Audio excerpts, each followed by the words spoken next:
Hello there. We are back on the Designated Pundits, this time with the Eastern Conference wrap-up. The season is over, and here we are to talk about everything that happened to the Eastern Conference in 2025.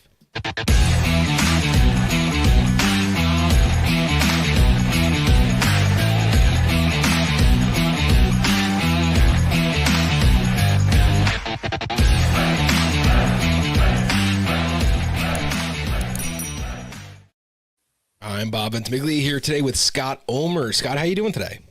I'm doing great. It's good afternoon. How are you doing? Not too bad, not too bad. Christmas is just about past. New Year's Eve is tomorrow. We're recording on December 30th, 2025. Only a few days left in the year. And today we are discussing the Eastern Conference, things that went right, things that went wrong, kind of everything in between. Let's get right to it. If you're watching on YouTube or on Spotify now with video, you can follow along on the graphics as I pull them up. If not, I guess use your imagination. I posted a nice graphic here of the predictions and results from our preseason show. In order, for example, my Inter Miami, we had them at 1. They finished 3rd. You see, there are only 3 teams that really finished much higher than expected, but 2 teams that finished much lower than expected. We had Atlanta United set to finish 3rd. They finished 14th. That's one of the biggest stories, and we're going to talk about that over and over throughout the course of this show. Red Bull we had at 5th. They finished 10th in the Eastern Conference, missing the playoffs for the first time in however many years. You know, that was a record, all that we talked about. NYCFC, they finished higher. We had them at 9th. They finished at 5th. The Philadelphia Union, we had them at 10th. They did not make the offseason moves we thought they needed. We punished them for it, and they finished 1st in the Eastern Conference. That is a big miss, not only by us, but by just about every other pundit, although we did have them probably lower than most. And Nashville, we had them 11th. They finished 6th this season, and we had a lot of the same comments on Nashville, just not making their team better in the offseason. So now that we know how things finished, there were a few things we got wrong. We got a lot of this right. A lot of these are like spot on exactly where they finished, Scott.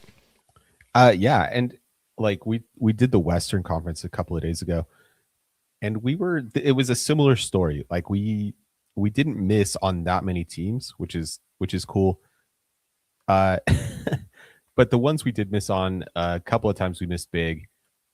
The one that sticks out to me is Nashville. I think we got the vibe right, even if the result was wrong, because Nashville had the 4th best offense in the East, the 5th best defense. They had the 3rd best goal difference, but they only managed to finish 6th, and they had 12 losses, and 9 of those came on the road. They were a team that struggled, like periodically. They would just struggle in games. The games that they should have won, they didn't win. Games they should have gotten a tie in, they got a loss.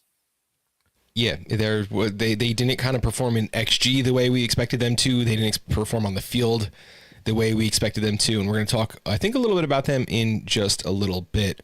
Going right ahead now, let's talk about the goal leaders for the Eastern Conference.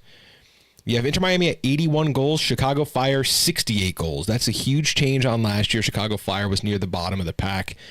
Orlando, Nashville, Philly round out the top 5 there. Lowest in goals, DC United with 30, CF Montreal 34, Toronto FC 37. So you have some good offenses here and some offenses that are scoring just at 1 or less goals per game.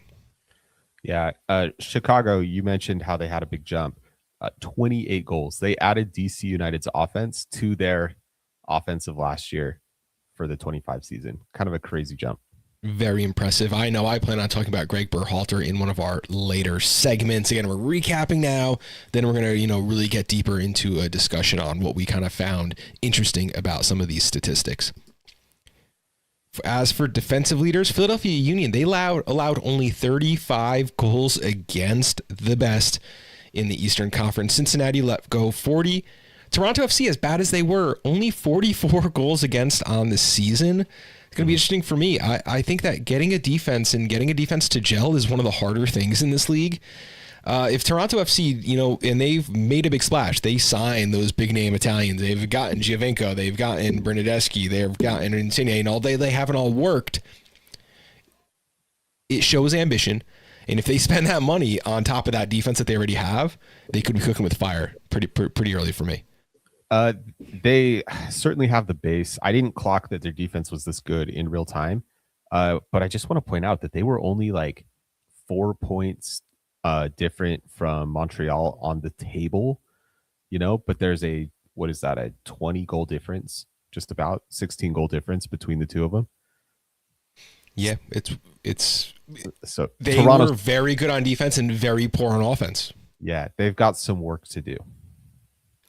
One of my surprises here that I wanted to point out, Red Bull 7th in the Eastern Conference in defense. They were, top 5 in the league over the last couple seasons. And, we saw them change their play style in the postseason in 2024, heading up to the MLS Cup. I thought that they were going to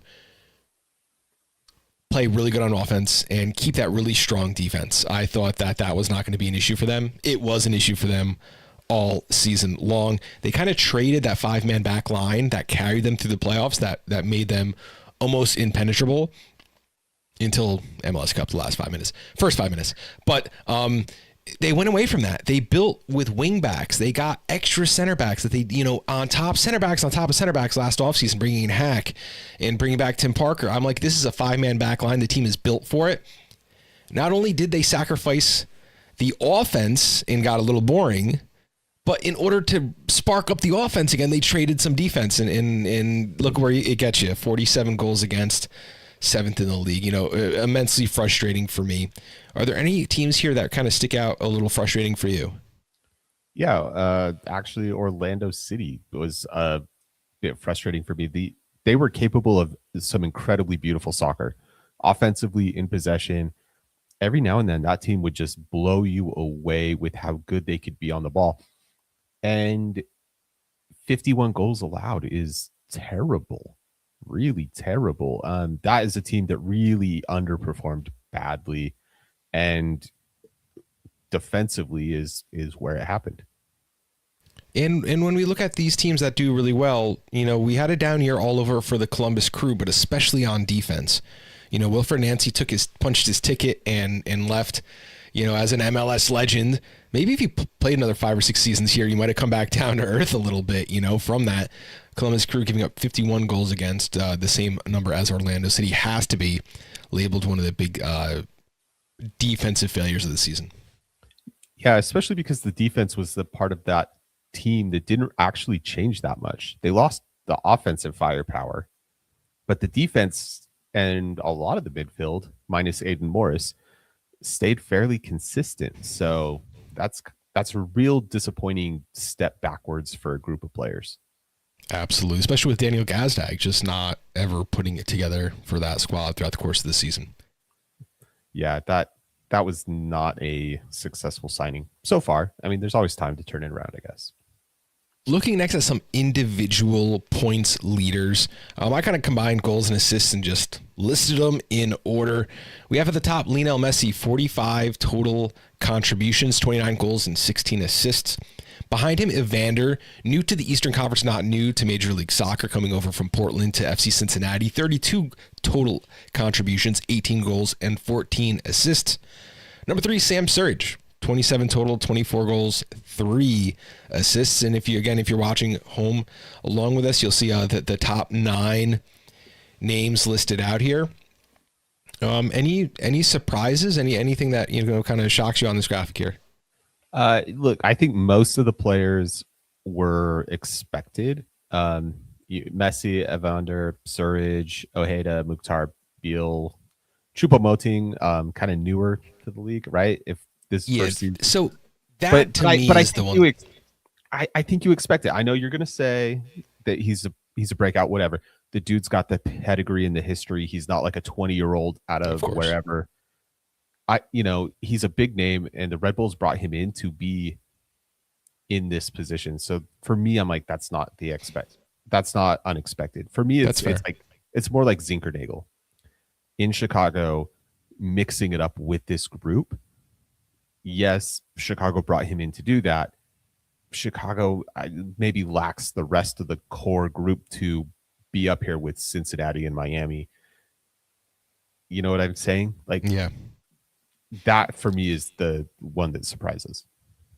I agree. Of course, I had to go on and talk a little bit more about Choupo-Moting, who is a player we've known. He's been like a name, maybe not like a household name, certainly, but, played in the Bundesliga for 12, 13, 14 years, played Stoke City in the English Premier League, 2 seasons with Paris Saint-Germain. Like, he had the pedigree, but he just never put it together. He's 35 years old, so we were kind of wondering how that was going to affect his body, affect his availability in the day-to-day. And there were kind of two versions of thought. I was on the side of, well, he's fresh. It matters more the minutes you put in. He hasn't taken a lot of crunching tackles when he's playing half the games each and every season. And yeah, he put it together. 30.6 90-minute stretches, which is just about the whole complete season. 17 goals, 4 assists. Those are career highs for him at any level. I think most Red Bull fans would have been happy with 10 and 5. You get another 6 goal contributions there, and I think that needs to be labeled a little bit of a surprise, being as we did not know. He is a little older, and again, the other school of thought opposite me was, his body can't handle it because he hasn't worked up to that level, although my approach was always his body can handle it because he hasn't been beaten down like most other in and out daily players at that age. Yeah, you think of like where Suarez's body is at right now, where he has to do injections and all sorts of things just to be, practice ready and, be game ready. Yeah. Like he is jumping through so many hoops to extend his career right now. And Choupo-Moting's body is in a completely different place. And a lot of that is usage. Absolutely. Absolutely. It's usage. It's also, it's size too, but being 6'3" and being that age, your knees, I know that hurts, your knees, your ankles kind of get to you after a little while, but anyway, let's move on a little bit. You were taking Zinkernagel and Choupo-Moting as kind of surprise players here.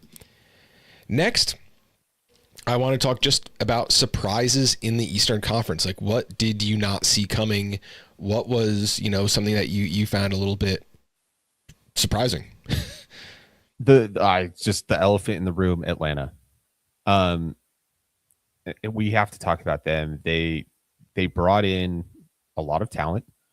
They brought back, good Lord, Miguel Almiron. Whew, that would have been embarrassing.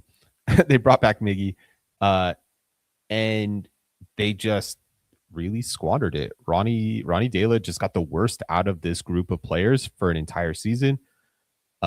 They had 1 win in MLS play after a win against Orlando on May 28th. Like May 28th till October the 18th, 1 win. That's insane out of that group of players.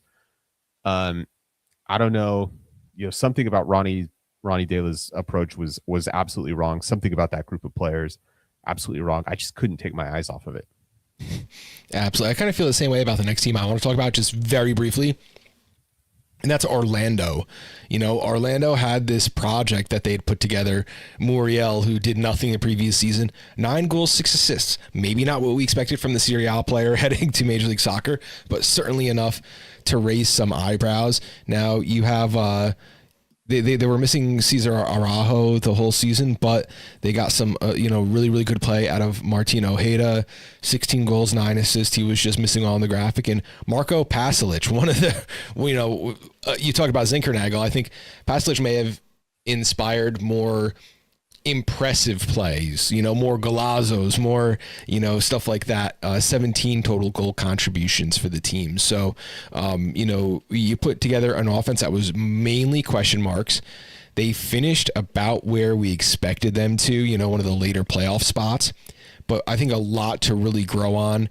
You saw they had, players like Tyrese Spicer, who was one of the top draft picks out of the draft, and Alex Freeman, probably the player of the year for Major League Soccer, certainly the youth player of the year for the US men's national team. Just something I couldn't take my eyes off of. Oh no, that's a really good shout, because what a breakout season for Alex Freeman in particular. Let's move on now. Talk about some storylines we could not help but follow through the course of the season. And for mine is going to be continued on into 2026. It's the question, is Bradley Carnell really that good of a coach? I thought Philadelphia was headed for kind of a down year. I did not think they were going to be able to continue what they did playing as well as they did. You can see on our graphic before, the podcast had them finishing where? 11th. They finished first in the league. Well, I pulled up some of his stats to compare what he done, and he's playing better with Philadelphia than any team in any point in his career. Over 56% win percentage in Philadelphia so far. That's a number Bruce Arena has never reached in his Major League Soccer career. I don't know how, and I'm going to say it again, because Philadelphia last season, who did they sell? They sold Carranza, they got rid of Gazdag. It seems like that's happening again in Philadelphia. You already saw Glesnes on his way out, Ty Barivo to DC United, Glesnes to the LA Galaxy.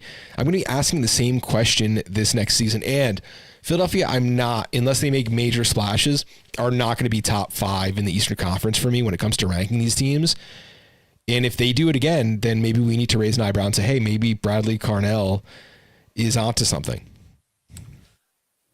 I think there's an argument to say, yes, he is onto something. And it could have to do with Philadelphia's front office also being just a little bit smarter. I know there's been controversy there. I don't want to go there, but like Daniel Gazdag, I just want to take, like, we have to kind of look at this one. Daniel Gazdag did not do well in Columbus with a pretty good Columbus team, although it lacked some offensive firepower.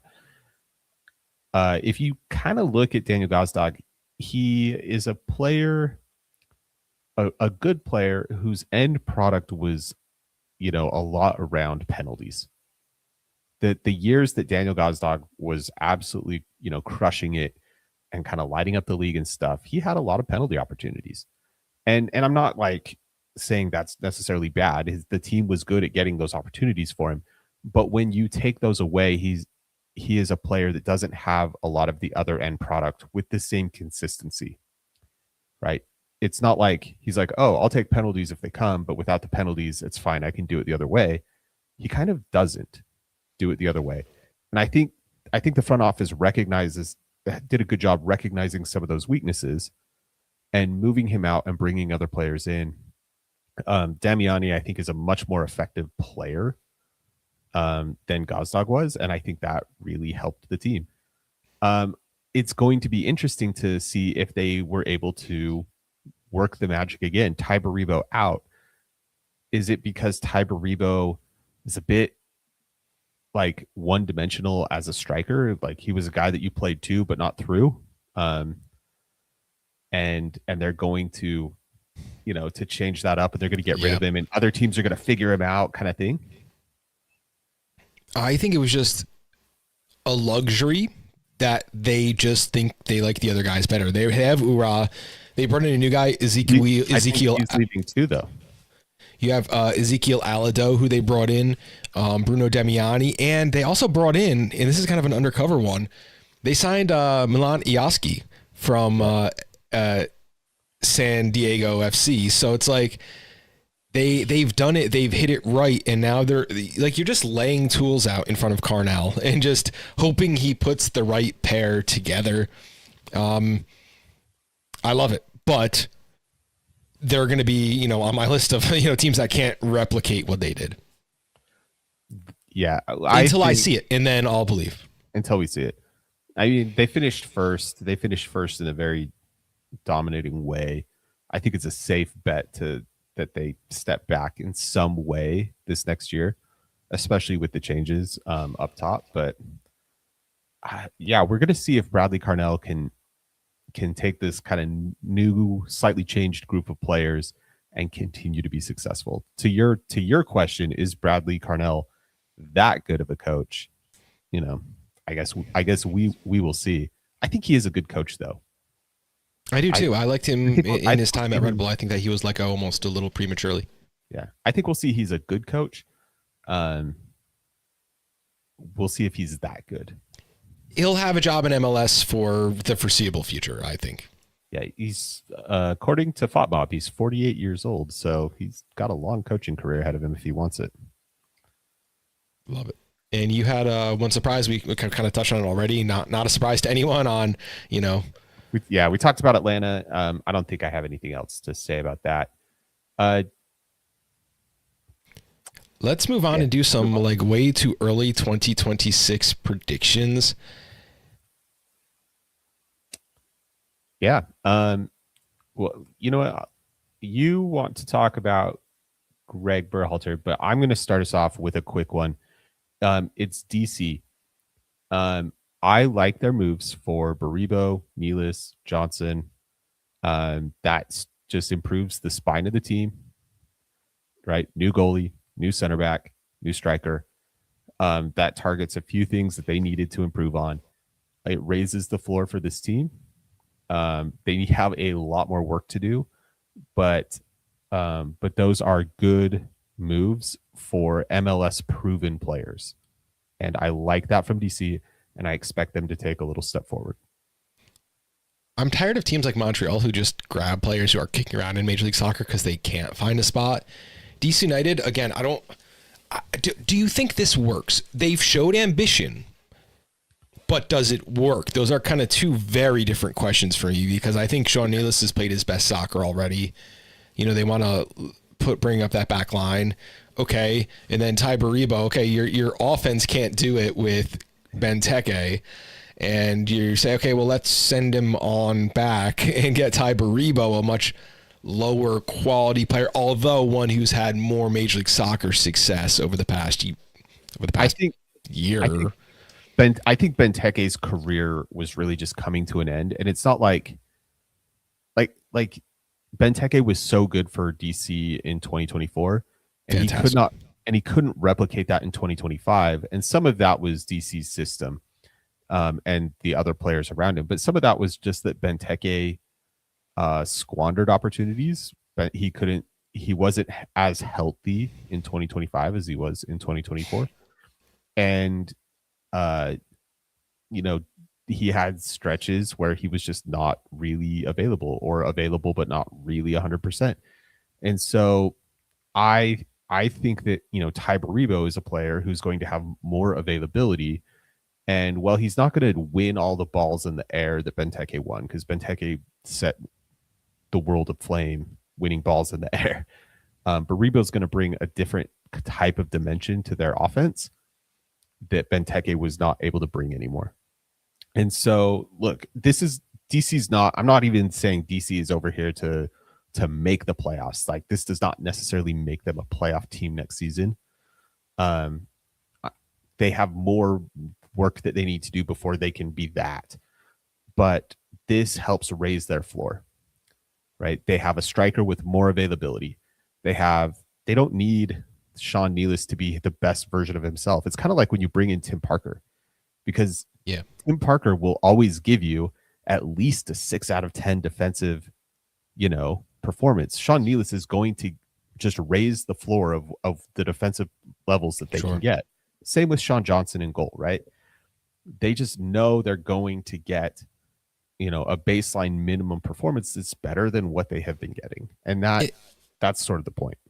And their head coach has changed also. It's no longer the other Red Bull disciple, Troy Lesane, who was good, but I think promoted too soon and then rehired too soon. Their new coach, his name is Rene Weiler, Weiler, and he won the league with Anderlecht. So he is a winning coach in a higher type league. I'm very interested to see what DC United gets to put together this year. Yeah, it could be really interesting. On my side, it was, just about Greg Berhalter having kind of a career revival in Chicago. He was under 40% win percentage guy his entire career. With the Crew, 74 wins, 49 draws, 70 losses, although he had 2 Supporter Shield and 2 Cup wins in that time. U.S. men's national team coach unceremoniously fired. 18 wins, 9 draws, 13 losses in Chicago's first season. Just 30 points and second worst in the league 2 years ago. He had 30 points by July 19th, that match versus Montreal, just halfway through the season. Finished with 53 points total. It's a 23-point swing in just a year.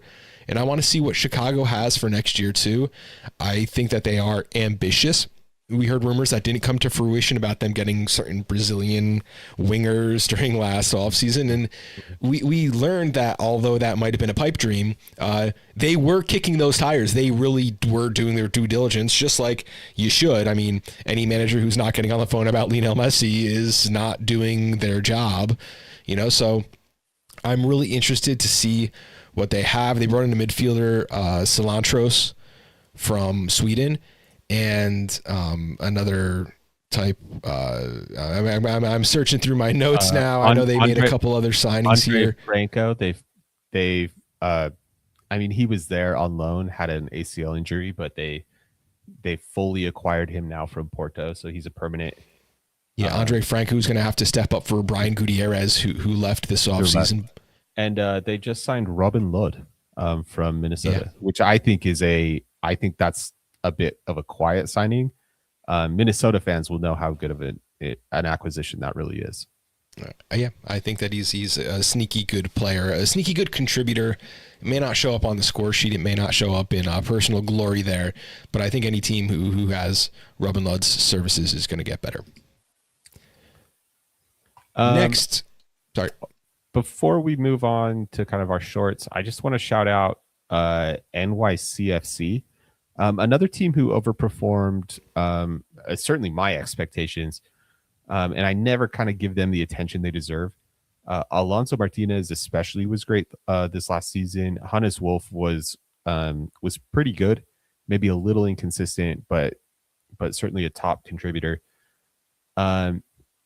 The thing that I am bringing up, though, is I am once again going to be slightly down on them because Alonso Martinez tore his ACL in international play after the close of the season. He's going to miss basically the entire next season. And they need more depth. I was just checking some of their player stats and stuff. Maxi Morales, 38-year-old Maxi Morales, was their third leading goals and assists leader on the season. He played 3,172 minutes across 39 matches. That is not okay, really. Not great. And the funny part is NYCFC fans are like, please resign, please join the team. I'm waiting for good news. If I was an NYCFC fan, I want him to retire with the team. I want the team to bend over backwards to keep him there until he decides to be done. But tomorrow. But he cannot play 39 matches next season. And then I had one other one, Justin Hack. Justin Hack just left for the Galaxy.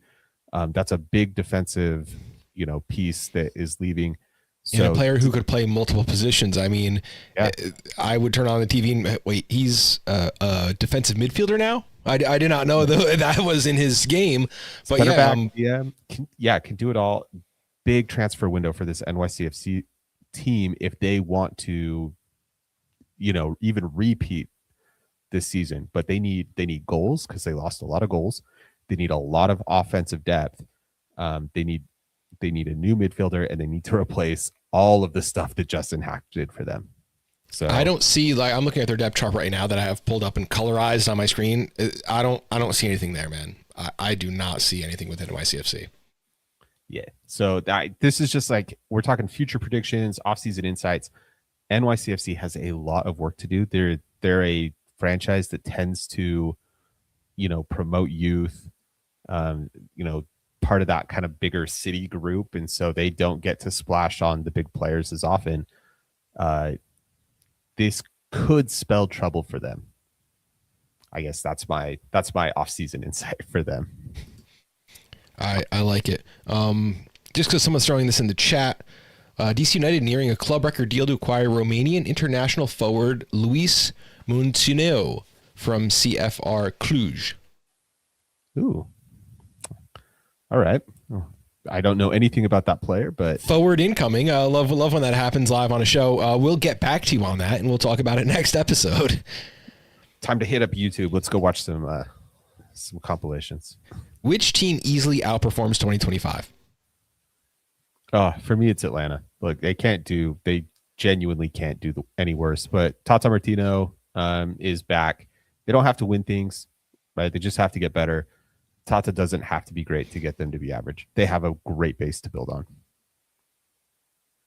Nerdy Soccer Guy, our other co-host, couldn't be with us today, but he said, yeah, Atlanta. I mean, look at their loss. Brad Guzan retired. Brooks Lennon option declined. They've run in Thomas Jacob from Nixaka. Not a player I know, but a player I'm going to know because this next week that I have off of work, I'm going to be watching that. What is that? Welcome to Nixaka. Did you see that? The Mexican club, Eva Longoria bought them, and they're kind of doing like a Wrexham Part 2 kind of thing with a Mexican squad. Oh, yeah. Next, which team outperforms 2025? For me, it's got to be Red Bull. I mean, they found themselves in some very strange positions last year, dropping some games they never thought they should have, but they've righted a lot of wrongs. I liked Coach Enzo Schwartz, but he had to go. And, we're going to bring in Michael Bradley to shore up this midfield. You got guys like Bogren, who just never kind of made the squad after a transfer. You have Cade Cowell replacing Lewis Morgan. And while I would much rather have Lewis Morgan on my squad, I do think Cade Cowell, with his, large physical presence, which I mock often on this show because there's not much soccer player behind it, he doesn't need to be a skilled player. He needs to be fast, physical, run down the side of the field and get the ball to Emil Forsberg and Eric Maxim Choupo-Moting, who can be the skilled players. So I think this is one of the few places I really think he can succeed. You see some players out. Carlos Cornell, no loss to me. Kyle Duncan, who cares? I just really like what they're doing. They're bringing in John McCarthy for goaltender.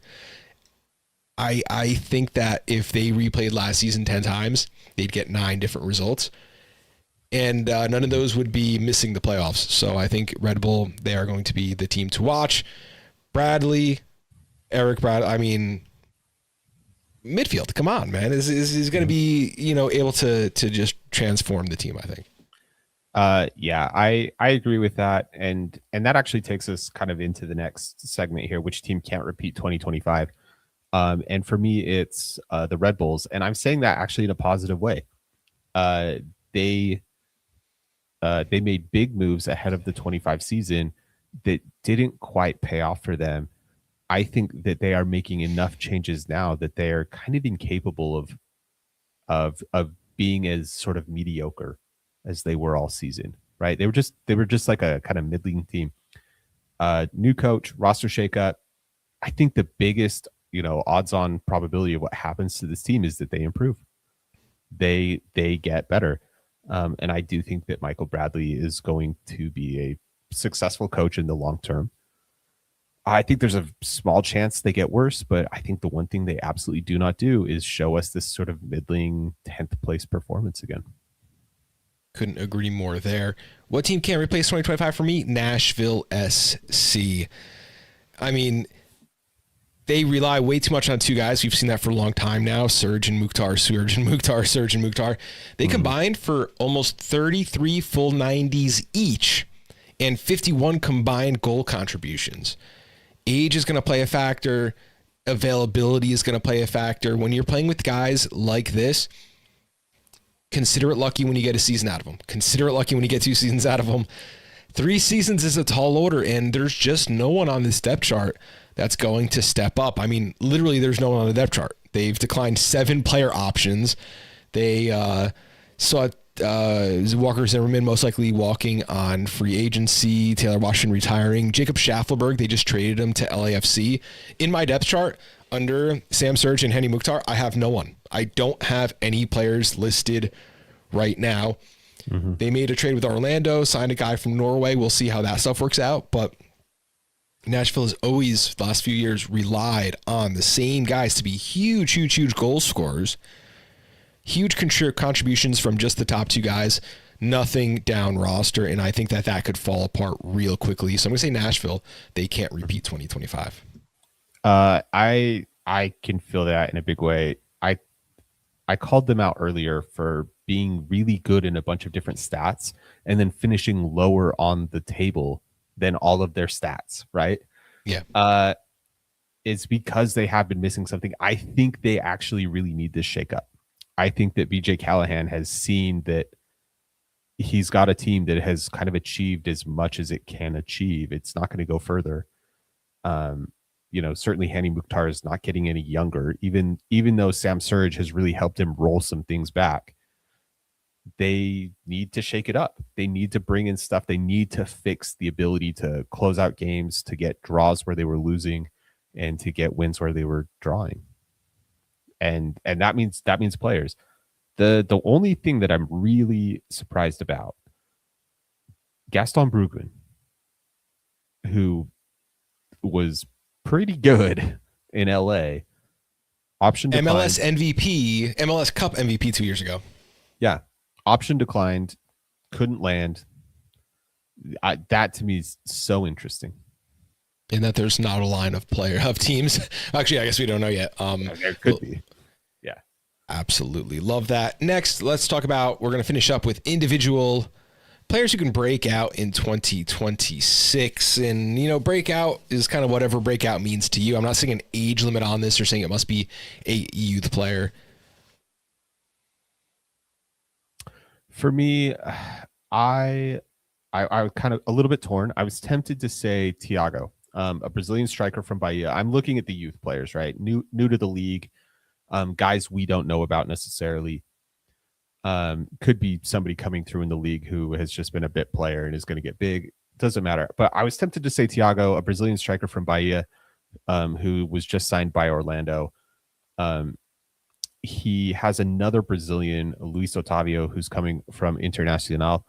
I think that and the South American flavor would help him settle. And I think he's a player who could do well in Orlando's high-powered offense.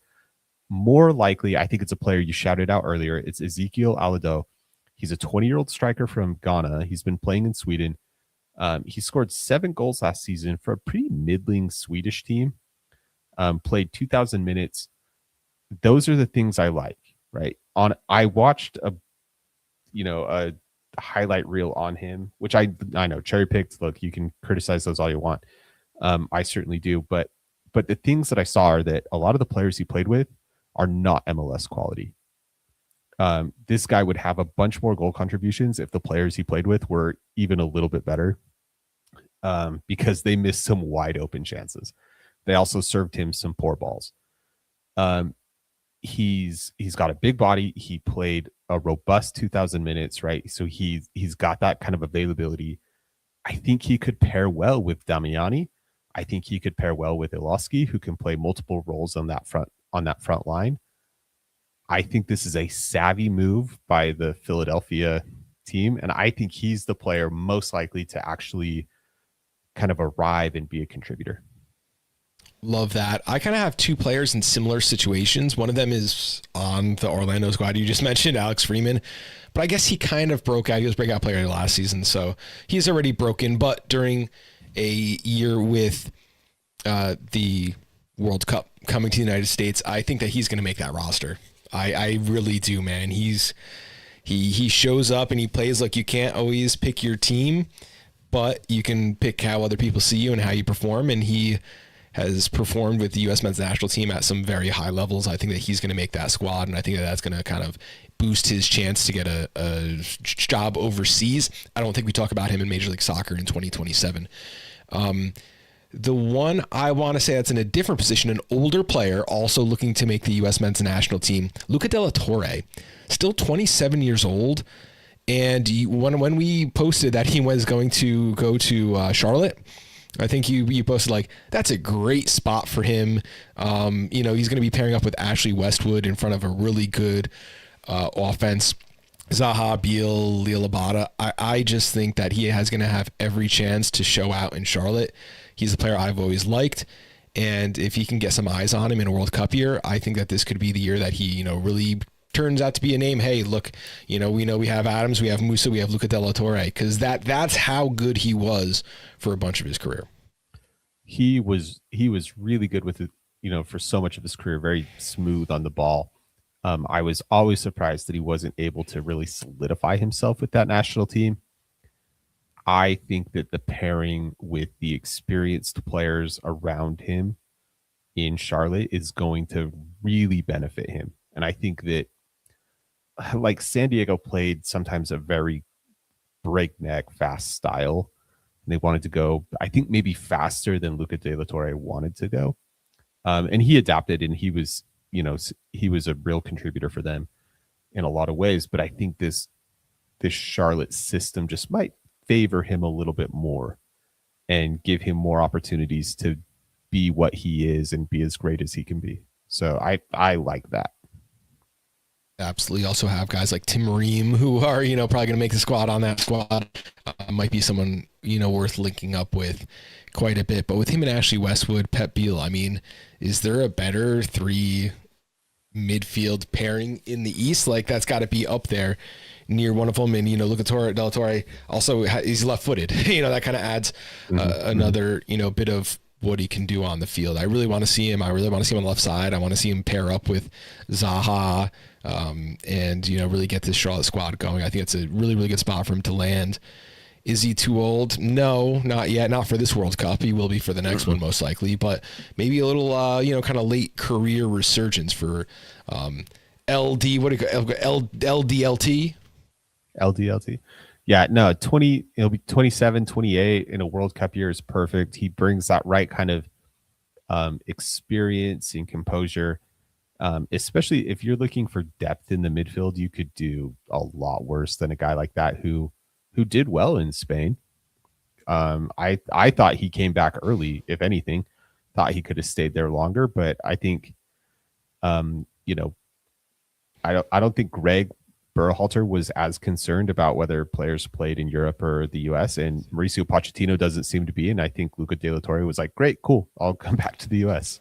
I think Berhalter defied others with grabbing more MLS players. I think Pochettino is more daring people to criticize what he's doing with the squad. I mean, they both have this, we thought Pochettino was going to be like, no, you must go overseas. And it's been quite the opposite. He's been like, I like, there was an interview where someone said to him, something about fitting into like Americans' expectations for soccer. And he's like, no, Americans need to learn. Like, it wasn't like I need to adjust what we're doing. He's like, no, they need to learn to appreciate what we're doing here. And he doesn't care, man. He will call in anyone and everyone, see what they have. And, I think, just like, I guess we're seeing now with the National Football League, like, there are some clipboard holders that can get out there and really show up and show out. And we like to think that there's a huge gap between professionals. Opportunity and system is like 85% of anything you could bring. And, we think of the worst professional as like, like FIFA ratings, like a 64 versus a 99. And it's really like a 99.2 versus 99.3. And that difference is playing in the Premier League versus playing in Brazil or something like that, Yeah. And what you said before, system and opportunity. When you compile the right group of players and give them the right kinds of systems, you can see players play a lot, play up to different levels that they maybe don't do on, with their club teams or whatever. You really see that all the time with national teams, right? Because they are calling in players from all over the place, players who don't necessarily play together. Sometimes we focus on like the Englands who are only pulling from like a handful of Premier League teams or whatever, the Germans who are pulling almost like from 2, Bundesliga teams or whatever. But there are a lot of national teams who are pulling in other role players from lesser, quote unquote, lesser leagues to play with their star players and giving them the right system. And that allows the whole group to play up. The US was really good at that for a long time, and we've kind of gotten away from it. I think Pochettino understands it a little bit better. I agree. I think he's a great coach, and I'm really excited to see what next year brings. But that's all we have. We've recapped Western and Eastern Conference 2025 Major League Soccer season. You could go and check out last week's show. That's already uploaded. Find it on anywhere you listen to podcasts, your favorite podcast platform, YouTube or Spotify, now with video. Scott, any final thoughts? Nope. Happy New Year, everybody. Yeah, it's the final show of 2025, guys. Let's go. Have a great week out there. Thanks for watching.